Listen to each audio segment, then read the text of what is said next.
Pemirsa, proses pendaftaran bakal calon anggota legislatif di Komisi Pemilihan Umum sudah tuntas dilaksanakan. Dari pandangan akademisi, praktik transaksional dalam menentukan nomor urut caleg potensial masih terjadi, yang menyebabkan permainan oligarki masuk dalam politik praktis pada pemilu 2024 mendatang.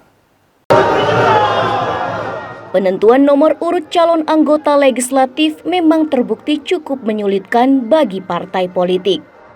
Meski tidak ada jaminan nomor urut 1 menjadi pemenang, namun persoalan ini terus memicu konflik di internal partai politik. Kebanyakan partai politik dalam menentukan nomor urut calon legislatif dilihat dari sisi subjektivitas seperti aspek persahabatan, bahkan aspek kekuatan ekonomi yang menyebabkan munculnya konflik internal partai politik. Salah satu akademisi Nusa Tenggara Barat, Abdullah Muzakkar, menyampaikan konsep pemilu yang dilaksanakan secara nasional masih menggunakan sistem demokrasi yang berpihak kepada masyarakat. Namun melihat pelaksanaan tahapan pemilu saat ini, mulai dari pendaftaran hingga pengumuman kemenangan, sistem demokrasi yang dikedepankan terancam dengan adanya potensi politik transaksional yang dapat menyebabkan kesejahteraan masyarakat belum bisa terpenuhi dengan baik. Perilaku transaksional ini juga dikatakan berpotensi terjadi dalam menentukan nomor urut caleg dengan mengesampingkan integritas caleg di lingkungan masyarakat yang menjadi sinyal adanya permainan oligarki dalam pelaksanaan tahapan pemilu.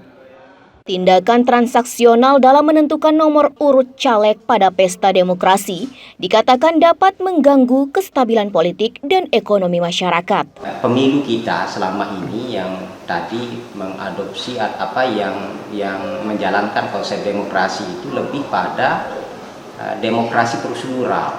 Karena kedaulatan politik itu tidak bisa dia akan terwujud kalau tidak dibarengi sama kedaulatan ekonomi.